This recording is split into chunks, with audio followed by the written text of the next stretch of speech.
Whoa, whoa, yeah, yeah, yeah, yeah. Boom, boom, boom. Cha, chicka, chicka, chicka, cha.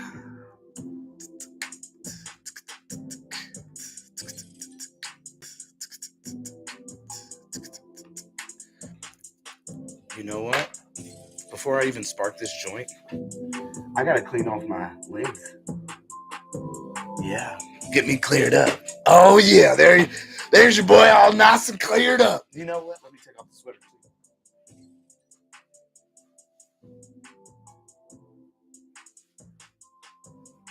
Yeah, you did. Yeah, you did. Yes, you did. What's up, y'all? Yo, it's been a long time since I've just been live on YouTube like this. Oh man, it feels great. Woo! We are caught up majority wise. Anyways, we're the majority of the ways caught up in Operation Wise Dome. We've been doing a lot of work, y'all. Y'all have no clue. Y'all have no clue how much we've been doing over on the back end in the Operation Wise Dome in the Discord. Y'all have no clue. You have no clue. Okay. But today we're gonna keep going. Yeah, you need to join the Discord, Zoe. You need to join the Discord, Zoe. You're tripping out, Zoe. I'm gonna tell you that right now. It's popping. Y'all got no clue. It is popping in the Discord.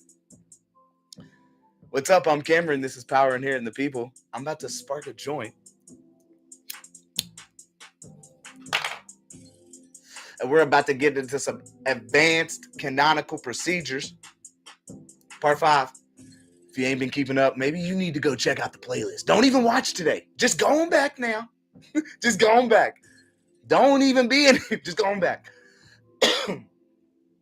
It's a blessed day. I'm so happy to be here. I'm so happy to be alive. I'm so thankful that y'all are here with me. And let's not talk down on other people, Bob. Be nice. Let's be nice. But let's get to it as well. I don't want to waste too much time here. Let me make sure everything's running smoothly, efficiently. Oh, yo, I wanted to show y'all this real quick, too. I gotta move this over, though. All right. What do I do? Share. And then I just do an entire screen, right? Yeah. The entire screen. Okay, this one. Look at this, y'all. My book's on Amazon, y'all. What? My book's on Amazon, y'all. I don't know what to tell y'all. I feel really accomplished by this. I'm not even gonna lie, bro. Never in my life would I thought I would have gotten this far in life to accomplish things such as this. But by the grace of God, man, all praise and glory be to God, man. That's for real. Whatever you call it, I call it the great creator. I am. But Self-Governing Bruh is on Amazon. So if you want to get a copy of Self-Govern Bruh, you can do so. I'll leave the link right here in the chat. Oh, it's going to be too long. So let me see if I can find a shorter link. I don't know why that link's so long. Where's the share? Oh, right here. Easy enough. Copy link. And then, watch out, Laserific. Laserific just got his book in the mail. How you liking it, Laserific? If you want to get it on Amazon, you can get it directly there. I'm glad you finally got your book, brother. What's up, Ralph? All right. So let's get into it. Let's go.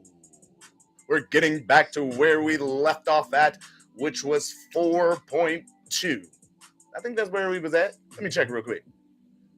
Complex interplay of exceptions. Yes, we did. I made sure to check. I didn't want to be lacking today in relation to not being on point. So I'm on point. Trying to play me like a fool. Not me, not this guy. All right, let's do it. 4.2, the complex interplay of exceptions. Good faith exception. Boy, y'all don't know how important good faith is. Do you know how important good faith is? When you're operating in good faith and you're showing it by continuously trying to show it, and these people just ignore you like you are nothing, and you keep trying to do the same right thing, but they just keep showing bad faith, that's good for you. Just take it, okay?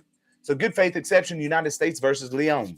Genesis and rationale. The good faith exception emerged from United States versus Leon in 1984, where the Supreme Court carved out a significant exception to the exclusionary rule. Okay, remember our exclusionary rule is going to tie back to motion to suppress. Okay, Leon holds that if law enforcement officers objectively and reasonably rely on a warrant issued by a neutral magistrate, later found to be defective, the evidence may still be admitted. Y'all better watch out. Key quote, the exclusionary rule is designed to deter police misconduct rather than to punish the errors of judges and magistrates. You see what I'm saying? Exactly the whole point we're trying to get at here. Okay? Instead of us coming on and attacking these judges and these prosecutors, we need to come in and get them on our side, my guy. Get them on our side, my guy. Okay? And then we're going to be attacking the police officer and their legal actions. Because you know these judges and prosecutors are tired of dealing with these cops that are doing bad stuff. They tired of it. They don't like it either. Objective reasonableness standard. The court stressed that the officer's reliance must be objectively reasonable. If a warrant is so facially deficient or the affidavit so lacking in probable cause, that reliance would be unreasonable. The exception does not apply.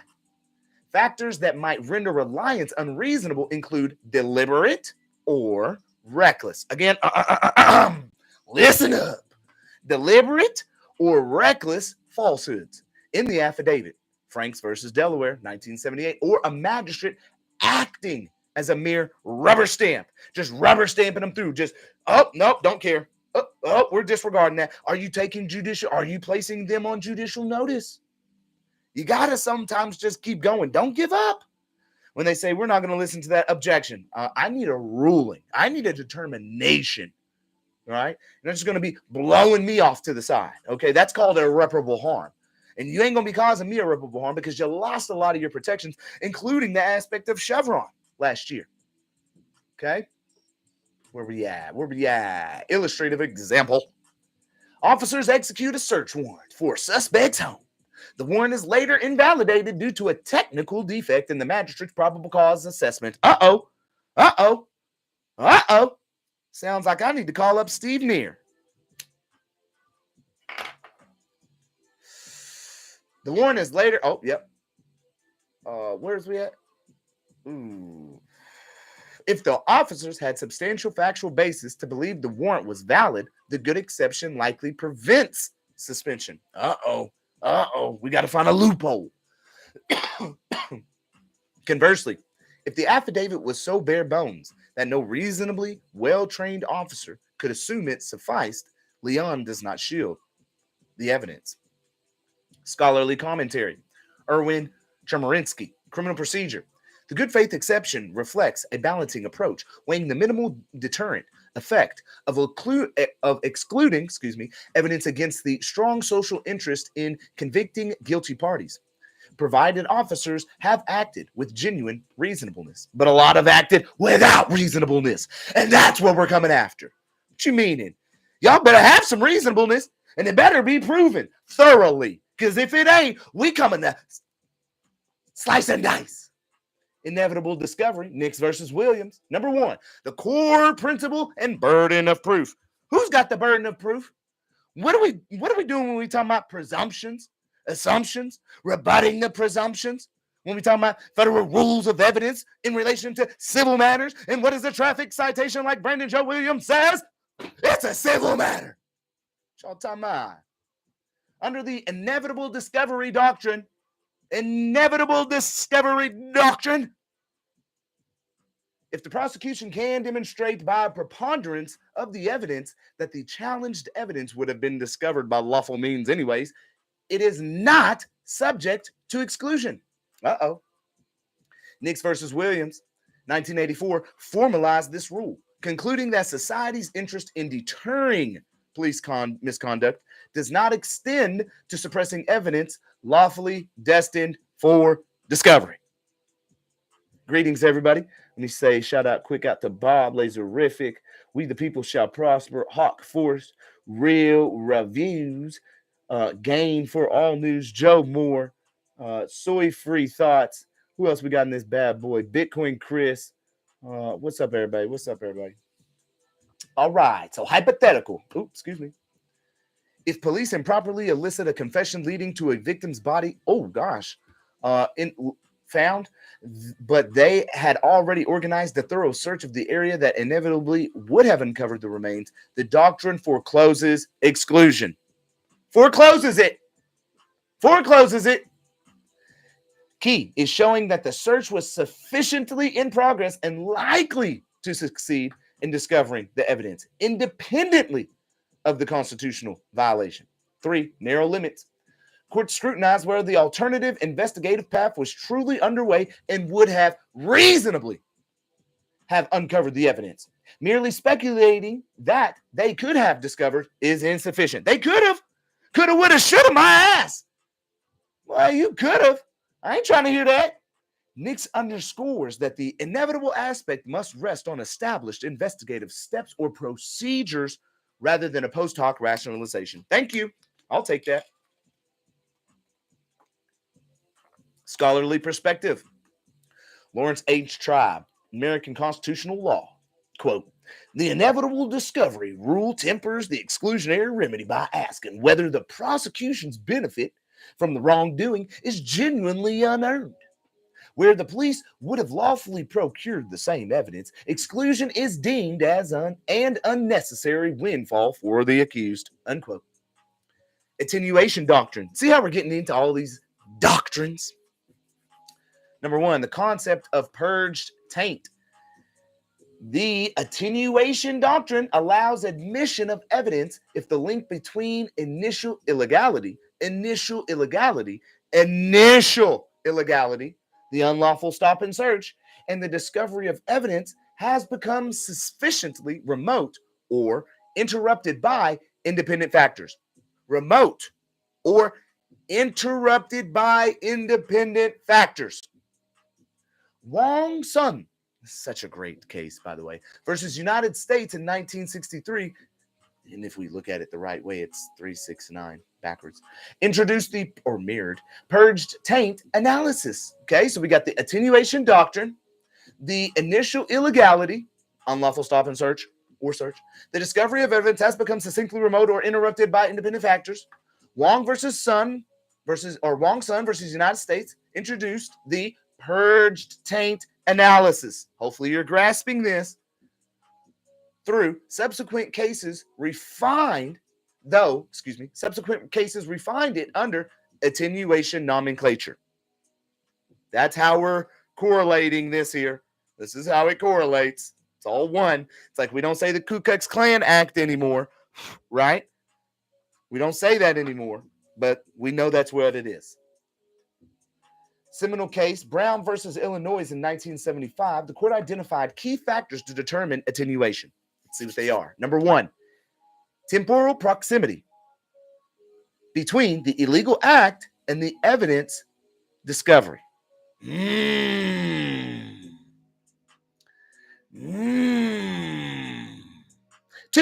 the presence of intervening circumstances. Getting a little trifecta, a little trinity of actions going on here to make sure. 3, the purpose of flagrancy of the official misconduct. Ooh, you must have known, but yet you did anyways. Falls right in the line with Officer Emelike. You knew you had no right. You came out and said everything that I'm doing is correct, but yet you stopped me and arrested me and put me in handcuffs on the side of the road anyways. Why? You knew it. You knew I had the right to do that. I mean, by golly gee, you let me go and said everything that I was doing was correct. Purpose and flagrancy. Official misconduct. Quote, if police have exploited an initial illegality so that the confession or evidence is fruit of the poisonous tree, it must be suppressed. Bing, bop, boom, bop, boom. But if the causal chain is sufficiently broken, exclusion is warranted. Ooh. Brown, 4022 U.S. at 602. Illustrative example. Police illegally stop a suspect, but release him without charge. Cameron Wilson in Hood River. Hours later, the suspect voluntarily returns to the station, not Cameron Wilson. This is not Cameron Wilson, though. Okay? And returns to the station and provides incriminating statements. A court might find attenuation if enough time and intervening events, reading of Miranda rights, suspect's free decision, separate the illegal stop from the statements, purging the taint. Policy and judicial application. Attenuation ensures that not every single piece of evidence tangentially. I don't like that word. I don't like that word at all. It's not one of my words. Traceable to an unlawful act is automatically suppressed. Courts balance preventing exploitation of illegality against the reality that not all subsequent events remain casually contaminated. Complex interplay of exceptions, the overlapping distinctions. Good faith and inevitable discovery can sometimes arise concurrently. E.g., police rely on a seemingly valid warrant, good faith, but even if that fails, they may argue they would have inevitably discovered the same evidence. See what I'm saying? So you've got to be able to rebut that as well. Articulate that as well. Find your loopholes, your foundational plugs to stand on, disseminate from there, branch out from there. Attenuation is conceptually distinct in focusing on casual disconnection, not the officer's mental state or alternate lawful discovery, but the chain of events post-violation. That's what I'm saying. You got to get in there very deep, weave it out, paint the story, allow it to be put into proper play. Strategic implications. Prosecutors often cite multiple exceptions in alternative arguments. First, they claim the officers acted in good faith, of course. Second, if the court finds the search unlawful, they argue that the evidence would have been inevitably discovered. What evidence? Bring forth the evidence. My boy Zeke talks about it all the time. Where's the evidence, though? Evidence of what claim? You're making a claim, so where's the evidence that backs and sustains? You got to have the evidence. You just can't make a claim. You just can't be out here rimrolling. Oh, yep, that's how it goes. You were doing this. If I'm doing it, show the evidence that I was doing such. Don't just be blatantly out here saying it, using the common language English. That ain't going to imply. We know that legalese has total definitions, different definitions. What? Strategic implication. Okay. Third, if there's a time gap or intervening factor, they push for attenuation. Defense counsel must systematically rebut that shit. Each exception with factual and legal arguments. Let's go back. Rewind. Defense counsel must systematically rebut each exception with factual and legal arguments, showing, for instance, that the officer's reliance was not truly reasonable, that no legitimate independent investigation was underway of some kind of crime being committed with reasonable articulable suspicion, or that the taint was not purified. Judicial balancing. Modern exclusionary rule analysis often includes a cost-benefit assessment. Courts measure whether suppressing evidence fosters police deterrence to an extent outweighing the societal cost of losing probative evidence. The interplay of exceptions ensures the rule remains flexible rather than absolute, attempting to calibrate deterrence and judicial integrity with fairness on us in this quasi-criminal process that we continuously keep having to combat as the highest of authority within our self-governing republic. Scholarly commentary and concluding observations. Erwin Chemerinsky, Criminal Procedure, quote, the array of exceptions, good faith, inevitable discovery, attenuation, reflects a nuanced approach to the exclusionary rule, acknowledging legitimate police investigations but refusing to condone reckless or deliberate misconduct. 2. Lawrence H. Tribe, American Constitutional Law, quote, while each exception might appear to erode the potency of the exclusionary rule, together they evince the court's attempt to tailor the remedy to violations where deterrence and integrity are truly at stake, rather than imposing a monolithic penalty for technical or minor errors, unquote. Key takeaways. Good faith avoids punishing officers for reasonable reliance on magistrates or clerical processes. Do you see why it's important that we have to show that they were not utilizing good faith, that they were moving in bad faith, right? You got to combat and rebut all that shit, because they are already going to come back with it and be like, oh, we hear all the time, just give us some good faith.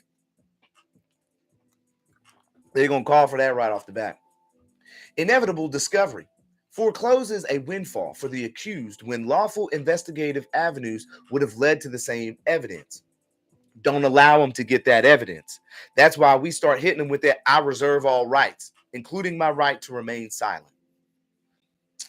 Attenuation doctrine distinguishes direct exploitation of the unlawful act from evidence obtained through intervening or unrelated events. Ultimately, these doctrines collectively shape the complex interplay of exceptions, ensuring the exclusionary rule preserves its constitutional role in deterring misconduct and upholding judicial integrity, yet does not unduly bar evidence in circumstances that does not meaningfully implicate those concerns. All right, so the procedural, 4.3 procedural path for suppression, motion to suppress. The foundational principle is a motion to suppress is the formal procedural mechanism by which a defendant alleges that evidence was obtained in violation of constitutional or statutory protections, e.g. the Fourth Amendment or parallel state constitutional provisions, right? The defendant must specifically articulate a plausible violation, which is what we so clearly do all the time in everything that we do, actually. Merely hinting at suspicion or surmise is insufficient. You have to really articulate it. You got to paint the picture. You got to go through the process. You got to walk down the yellow brick road, okay? Establishing a prima facie case. To trigger the court's scrutiny, the defense must present more than conjecture. They must raise a specific factual basis for concluding the search or seizure was unlawful. The arrest was unlawful. The detainment was unlawful. I mean, round and round and round we go with each one of y'all situations that we're seeing every single day now, continuously.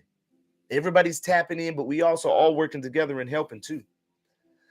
Simmons versus United States in 1968 suggested that a defendant was standing to challenge the admissibility of evidence if they can show a reasonable expectation of privacy in the place or property searched. Clearly, that good old purged taint.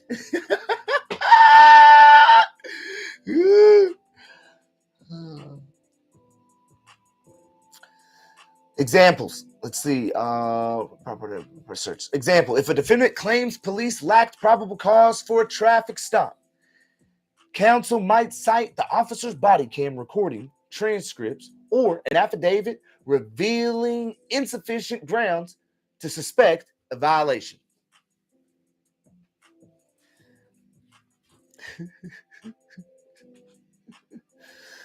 Content of the motion.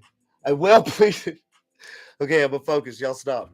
A well-pleaded motion typically identifies the time, place, and manner of the alleged unconstitutional act, references controlling statutes or constitutional provisions, and prays for the exclusion of the unlawfully obtained evidence. Should the motion be vague? Whoa, we don't do no vagues, Papa Bear. Or conclusory, courts may similarly deny it. United States versus Sneed, okay? And that came out in 1994, 10th Circuit. Evidentiary hearing. These evidentiary hearings are so important, and we're calling them for anything and everything now. I guess if I have to give an example just briefly, I guess I would speak on it more than anything.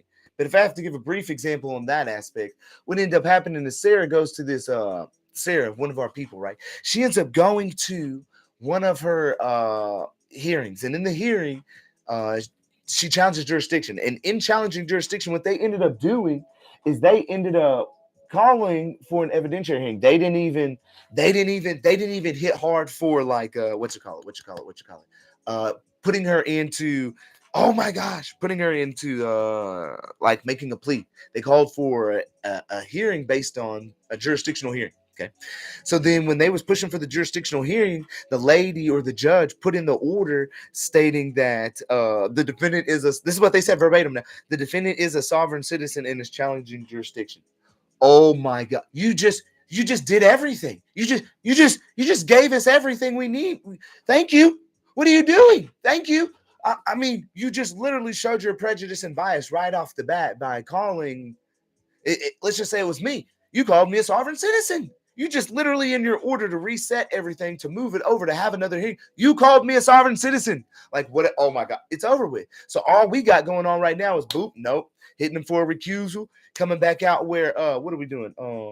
Hitting them for the recusal, hitting them with an affidavit, and hitting with an exhibit, right? All at the same time. You got to go. You're not going to hit us with this bias aspect to where you just thinking like you just want to run over us. That's not how this goes. That's not how this goes. I'm sorry. We're not going to do that here. You're going to have to give us a little bit more respect in relation to fairness, okay? Because I don't need no prejudice being brought upon me. I don't want you relating me over to sovereign citizen terrorist group. Like, what y'all talking about? What the FBI's got? I'm not a financial. What? Man, y'all better get out of here with all of that, bro. They be tripping for real. And they're not going to relay us into these horrible terminology groups that they want to put us into. Even though I've been able to correct the sovereign citizen term, I'm not going. We're not going to go into that right now. We're going to chill. All right. So evidentiary hearing, judicial discretion and necessity. Upon receiving a colorable motion to suppress, the court may convene a suppression hearing, often called a motion to suppress hearing or Frank's hearing. Okay, so if you wanted to get into the court and say, instead of, oh, I want to call a motion to suppress hearing, blah, blah, blah, blah, right? You could just do Judge, Your Honor, I'd like to call Frank's hearing. You know what I'm talking about? See how they're going to react on you when you come in there and saying, yeah, I'm going to need to call Frank's hearing on this one. You know what I'm saying? Real smooth, like, real, just finessing them. You know what I'm talking about? If the defendant specifically challenges the truthfulness of a warrant affidavit. Now, if we're getting a summons or we're getting like this incident report, yeah, okay, that's an affidavit. But is it also in support of some warrant? No. United States versus Booker, 1983, affirms that a hearing is warranted if the defendant's allegation, if proven true, would necessitate suppression. 2. Assessment of witness credibility. At the hearing, the judge evaluates testimony from officers, potential informants, and other witnesses regarding how probable cause was formed or how the search was executed. Defense counsel may cross-examine the law enforcement about timeliness, observations, or potential omissions in the warrant affidavit. Well, normally they're not warrant affidavits, I'm telling you. The court outweighs credibility to determine if the constitutional threshold was satisfied. The court weighs credibility to determine if the constitutional threshold was satisfied. We need to get these constitutional thresholds satisfied. We got to call. We have to have attention to it. Call it out. That's the problem. We ain't known about it. So we ain't been calling it out. Illustrative example. A defendant challenges the legitimacy of a search claiming the officer smelled marijuana, right?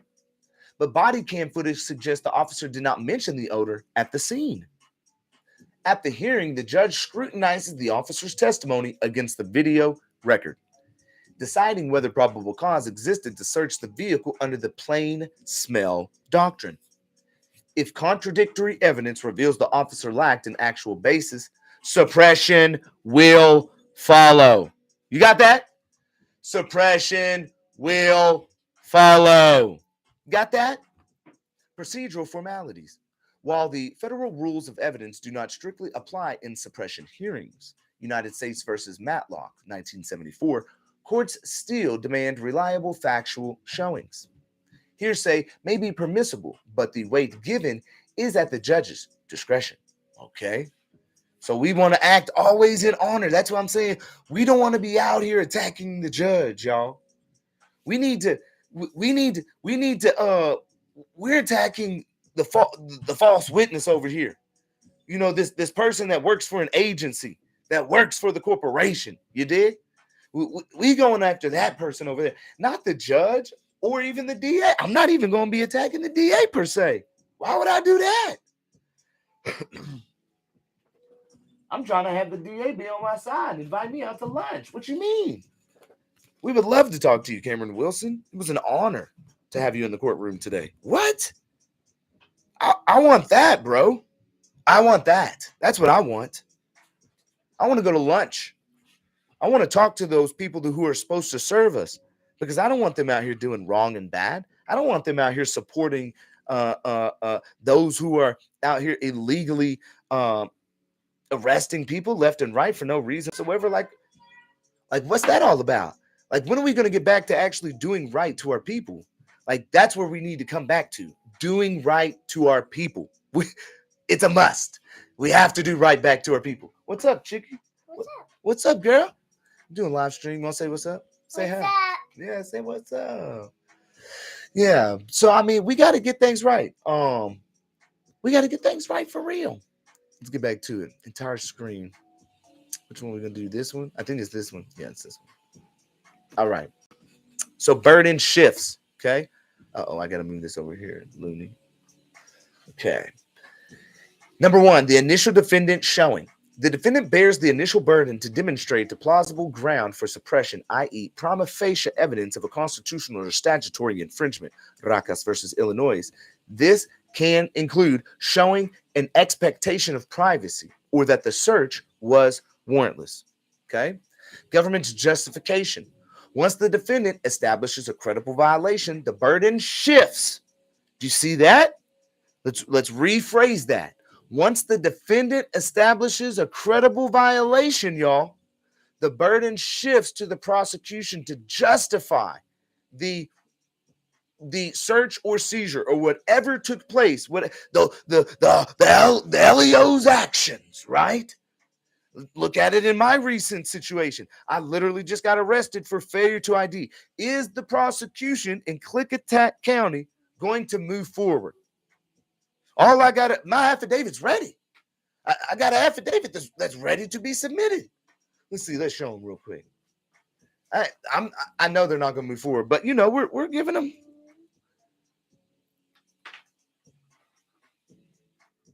We're getting in there. You know what I'm saying? Hold on one second.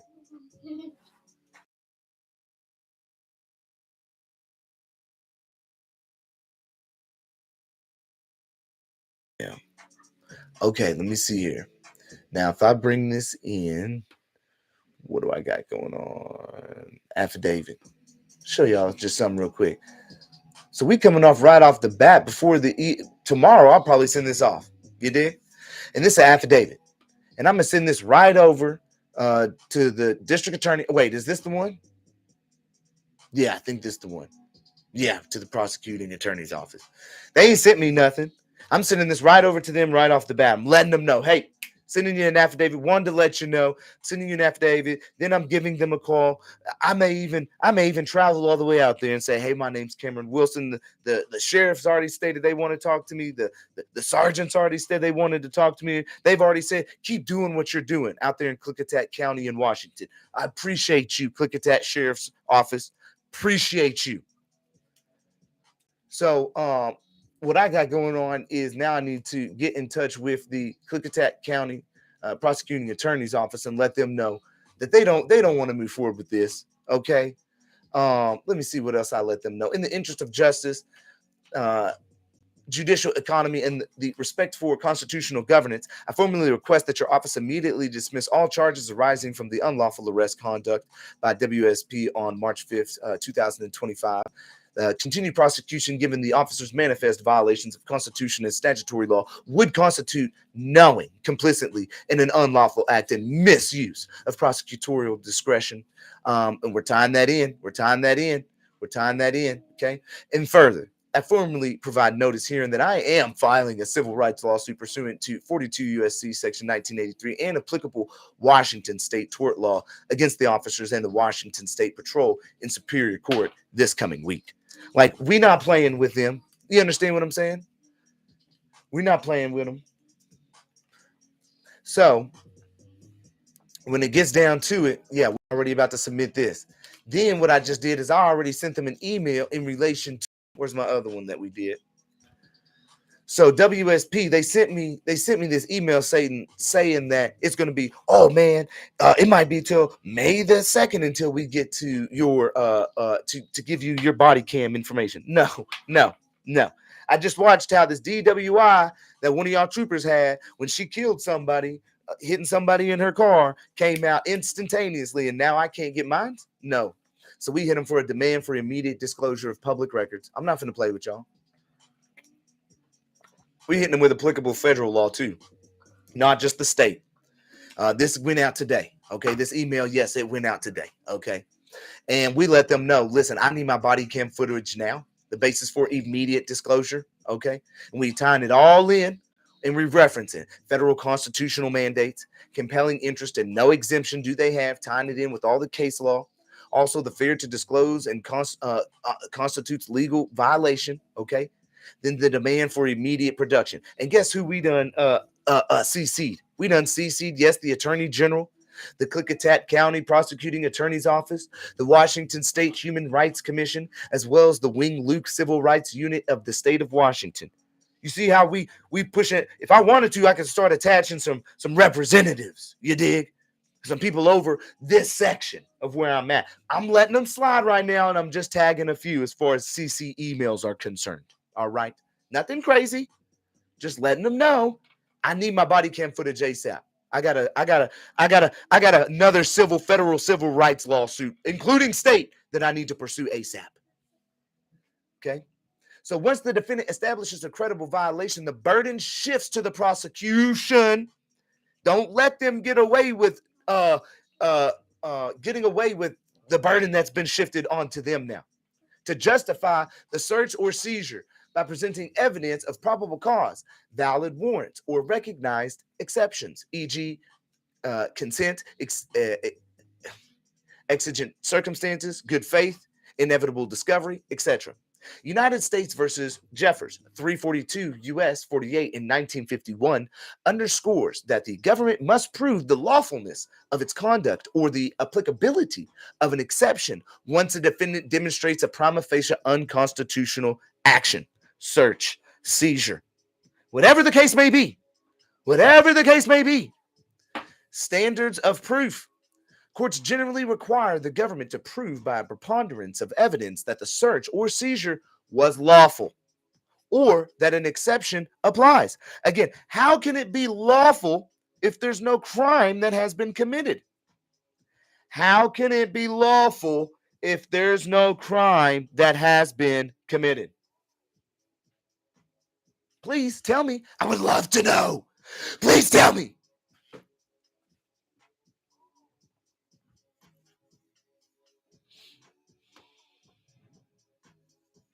If the government meets this burden, the motion fails. And if it does not, the evidence is suppressed. Strategic layers. Prosecutors often raise multiple defenses concurrently. For example, if probable cause is challenged, they may also argue inevitable discovery or good faith as an alternative basis for admission. See Nix versus Williams, 1984, and United States versus Leon in 1984. So the illustrative examples and practical insights scenario. There's a warrantless search of a vehicle. There's a warrantless intrusion of your rights. You dig what I'm saying? There's a warrantless violation of your creator endowed liberties, right? The defense files a motion to suppress, arguing no probable cause existed to do what they did, whatever the case may be. Like I said, to search the car or whatever the situation is. At the hearing, the officer testifies about suspicious behavior and the odor of contraband. Okay, great. Okay. Well, did you smell marijuana? Well, what does that have to do with anything? Defense cross-examines introducing dashcam footage that contradicts the officer's timeline or observations. The burden shifts. If the defendant shows a colorable claim that the officer had no legitimate reason for the search, the government must establish probable cause or a recognized exception, e.g., automobile exception, plain smell, or consent. You got to have something, Papa Bear. Can't just be out here on a hunch. I think someone said it earlier. Can't just be out here on a hunch. What you fishing for? Tell you right now, you ain't catching me, homeboy. I'm not a fish. If anything, I'm gonna be a killer whale. If Cameron's in the sea, Cameron's in the sea, Cameron to be a killer whale. I hope y'all understand that. I am not going to be a fish. I'm not going to be a tuna. I'm not going to be any of that. I will be a killer whale. Those black and white ones, bro, we're not going to play with it. That's me in the ocean, okay? There's no playing with that. So don't think that you're going to throw your bait out there and catch me, because that's not how this is going to work. I want you to know that I'm a killer whale. You know what I'm talking about? Let's see. So the burden shifts. If the defendant shows, yes, plain smell, yep, judicial decision. If the government's justification fails, if the state's justification fails, you know that womp, womp, womp, womp, womp, womp, you know that type of vibe, the court suppresses any evidence found. Otherwise, the motion is denied. Okay, but you better try and get you some ruling on that denial if you get one. Scenario: incorrect warrant address. Officer obtains a warrant, but the address is misstated or insufficiently particular. The defense's motion asserts the warrant is facially invalid. At the hearing, the judge examines whether the address mismatch was trivial, e.g., typographical error, or so misleading that no reasonable officer would rely on it. This brings up, in my mind, the thought of Hayden. When they said on there, and they made so many mistakes in relation to his DUI aspect, like they just made so many mistakes on the paperwork. Where's we at? Mistakes, particular defense motion, at the hearing, the trivial, reasonable officer. If the defense meets its burdens, the government must show good faith reliance, Leon, or that the error was not constitutionally significant. So see, this is what we gotta. They're gonna rely on this good faith reliance, and it'll be upon Leon, like we spoke of earlier. So what we've got to do is we've got to figure out how to get around that, right? To combat that. If we know it's already coming, how are we going to combat that, right? Complex case with multiple exceptions. Suppose law enforcement obtained a flawed warrant. The government contends it had an independent investigation that would have revealed the same evidence, inevitable discovery. See what I'm saying? Or that the taint was attenuated by subsequent events. In the robust suppression hearing, the judge meticulously reviews the chronology, causation, and whether the officer's reliance was objectively justified. Scholarly commentary and concluding observations. Quote, the suppression motion is the crucible in which the Fourth Amendment's theoretical protections are tested against the day-to-day realities of law enforcement. It demands precise pleading, thorough evidentiary exploration, and careful judicial balancing of constitutional sacred liberties against the practical interests of criminal adjudication. Lawrence Tribe, quote, the two-step burden-shifting approach ensures that courts neither dismiss claims of illegality out of the hand nor overly penalize law enforcement. It compels the defendant to make a prima facie showing, yet requires the government to affirmatively defend its actions in detail, unquote. Key observations. The motion to suppress stands as a critical procedural safeguard, enabling defendants to challenge questionable searches and seizures or actions by the police. The evidentiary hearing is often determinative, hinging on witnesses' credibility and factual nuance. Burden shifting ensures constitutional violations do not remain unexamined. Once the defendant raises a credible claim, the onus falls upon the state to defend the legitimacy of its intrusion. And if you're letting them get by, when they don't rebut what you bring forth, and you just allowing it, the court and them to just proceed, you better stand up stronger.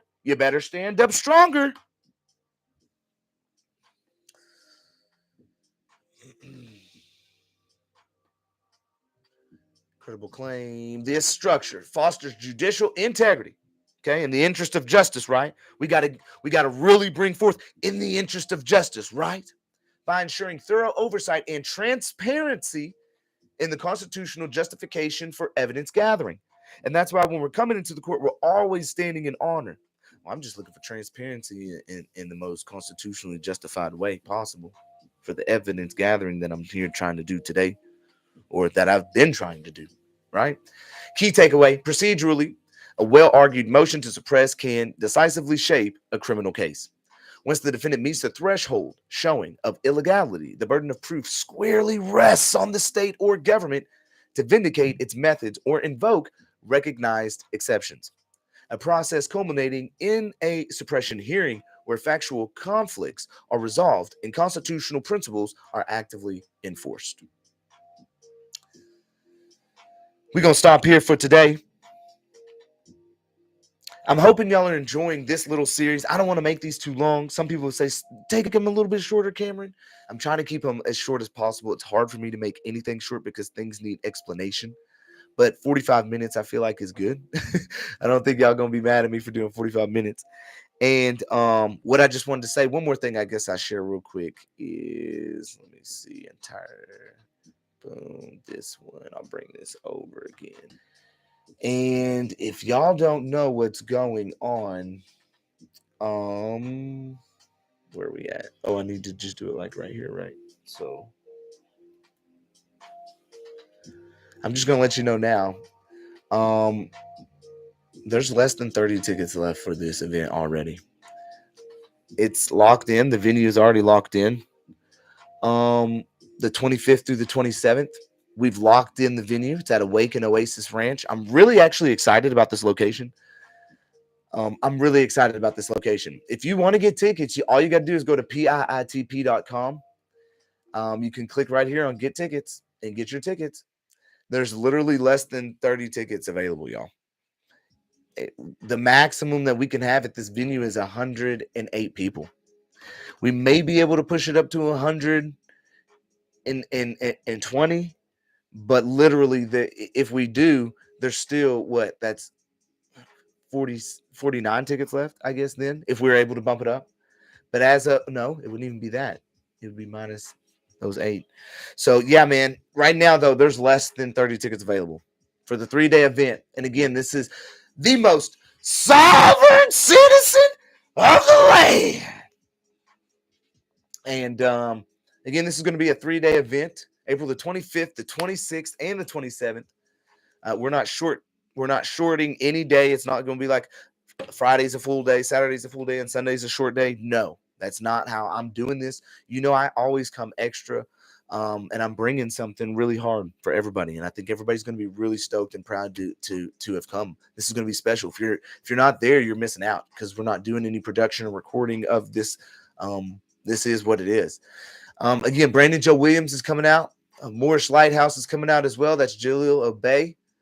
And again, we're going to be at Awaken. All right. And this place is my vibes. It's really chill. It's really laid back. It's not all high strung. It's very nice. Don't get me wrong, but it's not all super fancy. I'm laid back, man. But yeah, this one's going to be action packed. Stephen Harris is coming out. Stephen Harris is coming out. Yes, he is. My boy Stephen Harris is coming. So y'all be prepared for Stephen Harris. And I think Brandon even said something. Let me see real quick. Stupidfuck.com. I think he's promoting it on his website as well. Let me see. He is, my boy. Okay. And he has this guy named Joey Kimbrough. I haven't heard of him yet. He will apparently be there. Will Joey be there? It is confirmed. Joey Kimbrough's gonna be in the house. Okay, and a possible special offer coming from Joey Kimbrough, apparently. So they're trying to get a special offer going on. Okay, I don't know what that is. Some mystery. Got to prop up Joey here. Get him propped up. But Joey Kimbrough is going to be showing up as well. So, yeah, man, the Sovereign Citizen event, I'm very, very excited about it. I cannot believe that I'm going to be selling out my very first event that I've ever put on. That's pretty exciting. And just to know that we just did this, not even we just started this up in December, y'all. It's pretty phenomenal. But what I will say is we've got a lot more things that we're doing, okay? So in the meantime, we're also working very heavily in the back end. If you don't know, you want to check out the Discord real quick and see what's going on, just so I'll let y'all see what's going down. So in the Discord, we are heavily working. We stay very busy in the background in Operation Wise Dome. You can see Casework 2 and all of its people that we're working on, but then also all of Casework 1 and all the people that we're working on there as well, right? And then we just stay working together in all the text channels. It stays busy. We always... It's popping, y'all. So you got to get in the Discord. If you want to get my book, you can also go to Self-Governing Bruh. It's right here. Self-Governing Bruh. Watch out, man. Yeah, we got it over here on the website. Again, everything's at piitp.com. That's piitp.com. That's powerinherentinthepeople.com. And you can come over here, and honestly, you can get the last tread right now. I do believe it's still free. Yeah. If you come over here right now to my website, piitp.com, you actually can get my first book that I released in November. I'm giving away for free right now, y'all. The Last Tread. And you can get a free copy if you just sign up. So thought I'd throw that out there to y'all. And then the Right to Travel course is still up and available. We also have got the traffic law reform. If y'all don't know what's going on with this is very special to me. This is something that we've developed to really just get the traffic law reform moving and pushing forward. We got a petition this month. What we've done is we've developed scripts, and people are going out and speaking locally at their city meetings, their tribal meetings, just any meetings, and they're speaking. They're going out and they're speaking in relation to getting traffic law reform completed and done. We need to get out here and start speaking about it, because it's time to really change all of the tragedies that are happening within our nation in relation to theft, harm. How many people's cars are getting harmed, are taken from them every day, towed? For what reason? Oh, your sticker wasn't up to date, right? So we're really pushing on getting the laws changed, like what we've seen over in New Hampshire, right? And these bills get voted on very heavily, and so they get a lot of support. You can see the 262 yays here versus the 68 nays, and then also again the bill in and of itself and how it states, again, we do have the right to travel. This is not something this is, yeah, man, the right to travel is something serious, and we gotta really start moving towards changing this aspect, because there are thousands of people probably today that's going to be harmed in some sort of aspects in relation to a sticker, in relation to insurance not being valid, when there's no harm, when there's nobody that's been hurt whatsoever. And to me, I just will never understand that. I will never be able to really grasp um how that can continuously happen to people. It just doesn't make sense to me, because we all know that we can travel freely, and that's given to us by God, our creator, endowed rights. And so what I ask is that, you can go to bio.site/CJW, I believe. And what you'll see is we got links to everything, or you can go to piitp.com. Okay. And literally you can get access to me in any regards, Discord, website, everything's on here. So bio.site/CJW or piitp.com. Ralph is on my ass to give him a call right now, so I guess I got to get off and say bye. But what I will do is I will let all of you know that I love you. And I just want y'all to remember that I am you and we are us, and we are all part of the great I am. And we're going to change this nation with continuous actions. We're currently doing it. We see dismissals all the time. Y'all come over in the Discord. Y'all see what's up with us. And just remember, I love you. All right, we'll see y'all later.